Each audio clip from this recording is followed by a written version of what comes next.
Assalamualaikum warahmatullahi wabarakatuh.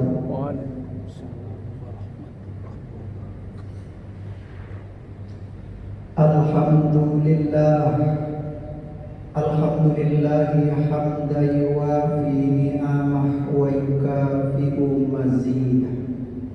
Ya Rabbana lakal hamdu kama yanbaghi li jalali wajhik wa 'azimi sultan. Allahumma salli wa sallim wa barik ala sayyidina Muhammadin wa ala alihi wa sahbihi ajma'in. Summa qala Allah ta'ala fil Qur'anil Karim, a'udzu billahi minasy syaithanir rajim. Bismillahirrahmanirrahim. Qad nara taqalluba wajhika fis samaa falanuwalliyannaka qiblatan tardah fawalli wajhaka syatral masjidil haram. Shadaqallahul azim.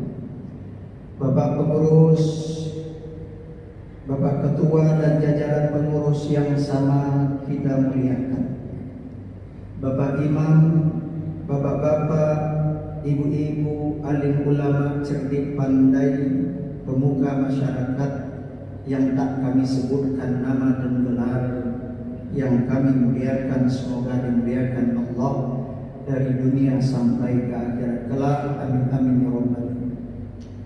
Bapak Ibu yang kami muliakan,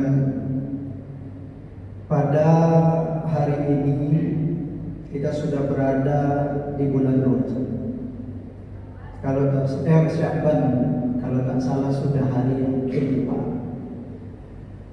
Dalam kitab Al-Azkar tertulis hadis, Allahumma barik lana fi Rajab wa Sya'ban wa ballighna Ramadan. Ya Allah, berkahilah kami di bulan Rajab dan Sya'ban, tambah kebaikan. Wa ballighna Ramadan, dan sampaikan kami ke Ramadan. Berarti dalam doa ini perlu minta berkah dan istimewa ketika jumpa Rajab, Sya'ban, lebih istimewa lagi dan dirindukan jumpa Ramadan.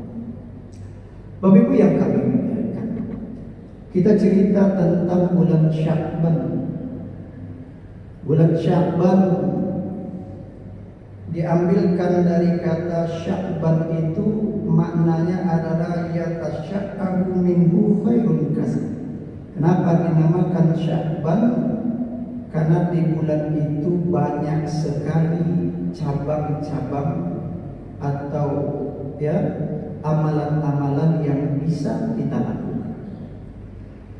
Bapak Ibu yang kami muliakan, ulama Imam Abu Bakar menjelaskan bulan Rajab umpama kita menanam, bulan Sya'ban umpama kita menyiram dan merawat, sedangkan bulan Ramadan adalah panen.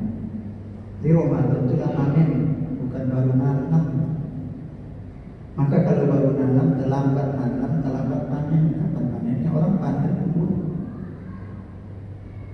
Kata Imam Ibnu Rajab Al-Hambali, Sya'ban ini kal muqaddimah li Ramadan, seperti muqaddimahnya Ramadan.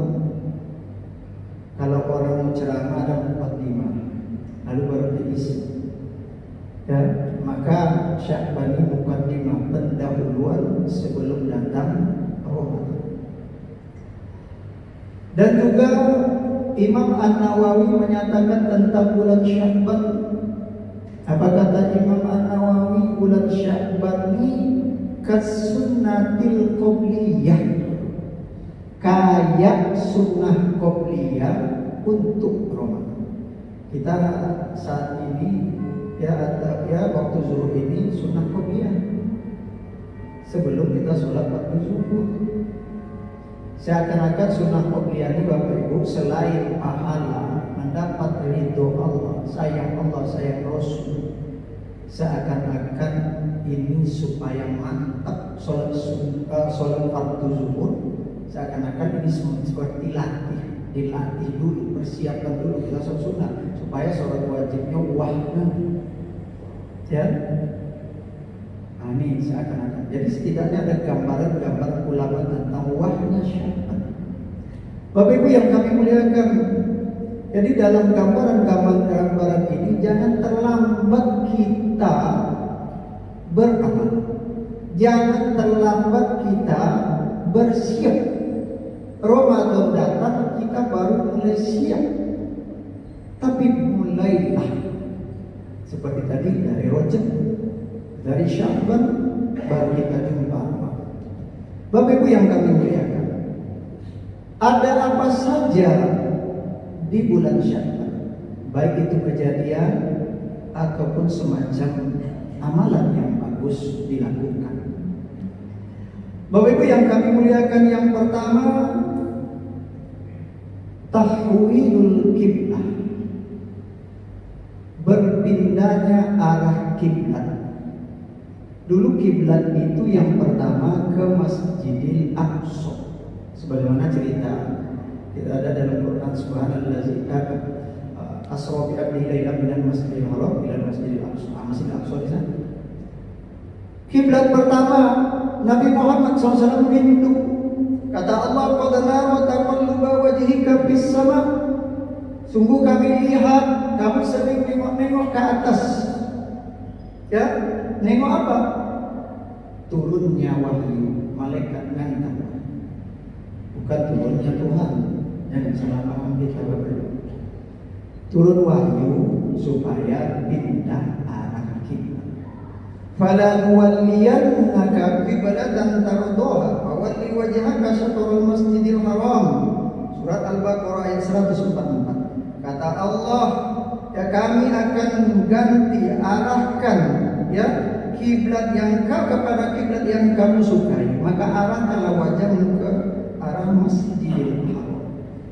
Dulu sholat menghadap bait Masjidil Aqsa selama berkisar 17 bulan, hampir setahun setengah. Karena setahun setengah lengkap itu kan 18 bulan, 12 lebaran. Ya, lalu karena Nabi rindu, maka berpindah arah kiblat ke Ka'bah. Rindu, ingin.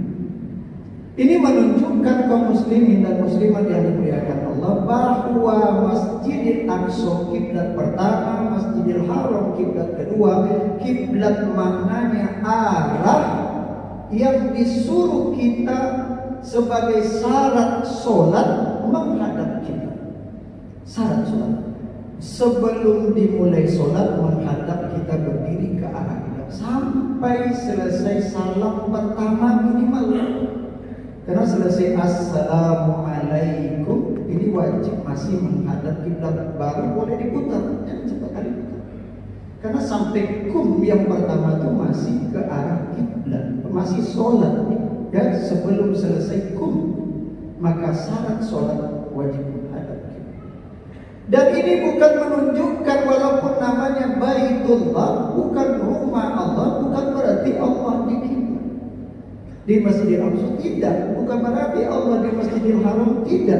Sama kita dengan berdoa. Ketika kita berdoa, Bapak Ibu yang kami muliakan, dianjurkan sebagai ulama nengok ke atas. Kenapa nengok ke atas? Kiblatud doa, arah mendoa. Kalau doa nengok ke atas, bukan Tuhan di atas. Ahlussunnah wal Jamaah tidak menunjukkan di atas, nengok arah doa. Bapak Ibu yang kami muliakan, dalam hadis Sahih Imam Bukhari ada hadis di bab sholat, hadis Isra Mi'raj.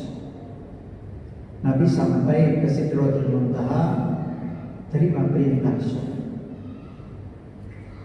Hadis ini disaroh, dijelaskan oleh ulama-ulama apa maksud hadis ini, apa uraian. Maka ada di antaranya Fathul Bari, Imam Ibnu Hajar Al-Asqalani sangat pakar dalam Ibnu bidang hadis. Sangat terkenal kitab beliau itu Fathul. Dan ada 2 lagi sarah-sarah hadis yang terkenal. Setidaknya 3 penjelasan hadis tentang Nabi Mi'raj sampai ke Sidratul Muntaha ini. Ketika Nabi menerima perintah sholat, ulama mengatakan bukan Tuhan di atas, akan tetapi tempat munajat. Kalau dulu Bapak Ibu ada zaman warung telekomunikasi. Kalau di sini kami dulu dekat simpang ini, ya simpang pesantren. Kalau mau nelpon pergilah ke sana. Orang yang kita telepon tidak di sana, mungkin di Sumatera Barat, di Jakarta, tapi tempat nelpon. Halo, ya jangan dibilang saya bicara sama keluarga saya di sana, ya. Tapi keluarga saya di Sumatera Barat, saya bicara tempat berbicara.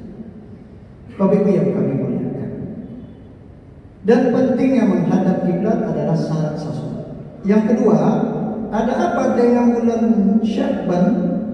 Dalam sebuah hadis diriwayatkan oleh Imam An-Nasa'i, dijelaskan sahabat Usama bin Zaid radhiyallahu anhu bertanya kepada Rasulullah, "Ya Rasulullah, lam araka tasum min syahrin min asyhur man tasumu min Sya'ban."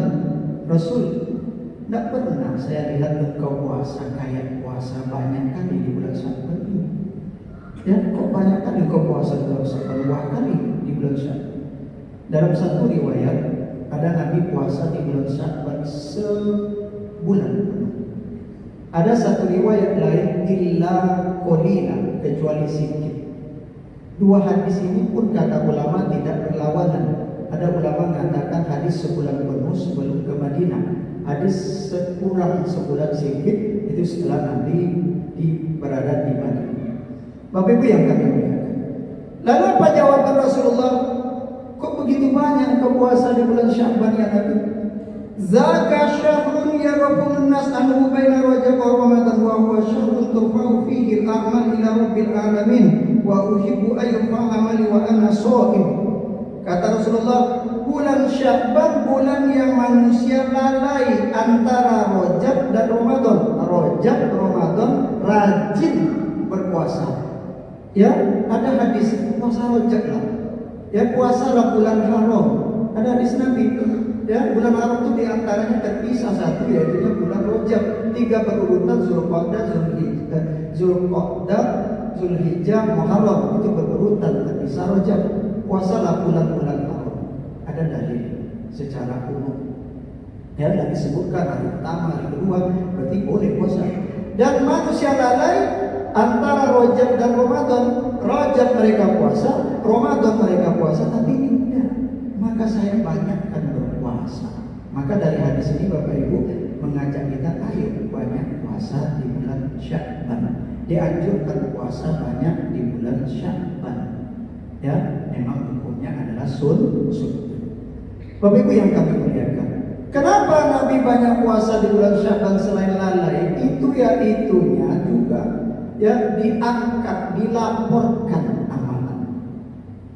Manusia lalai di bulan Sya'ban, lalu Nabi melakukan banyak puasa. Ini pelajaran penting bahwa ketika orang-orang banyak lalai, Nabi mengajarkan kita tetap ibadah. Waktu-waktu orang lalai, ambil kesempatan beribadah. Kapan orang lalai, Bapak Ibu? Ya, mungkin tak lalai kali sebagian orang, setidaknya waktu subuh sebagian orang enak tidur, kita berjalan ke masjid, sholat jamaah, maka salat bersama. Orang enak tidur tengah malam, kita tahajud, apalagi sepertiga akhir malam. Istimewa kita, waktunya istimewa, kita diistimewakan. Dan juga ya, antar kata ulama dianjurkan menghidupkan antara maghrib sampai isya. Kalau selesai kita maghrib, kalau bisa jangan nyantai, tapi beribadahlah antara maghrib dan isya. Maka ulama menghidupkan dengan sholat-sholat sunnah. Di antaranya ada menyebut sholat sunnah awal ini. Ketika kita mengerjakan amalan yang orang lalai, ini insya Allah riyanya kurang, insya Allah ikhlasnya tinggi. Yang kedua, ketika amalan itu sulit, orang tak lakukan, berarti sulit kita lakukan, insya Allah sebuah amalan yang sulit dilakukan, maka pahalanya sangat besar, insya Allah. Dan bulan Sya'ban juga adalah bulan Quran. Jangan tunggu Ramadan untuk baca Quran. Mulai hari ini kita baca Quran. Subhanakallahumma wa bihamdik, asyhadu an la ilaha illa anta, astaghfiruka wa atubu ilaik. Assalamualaikum warahmatullahi wabarakatuh.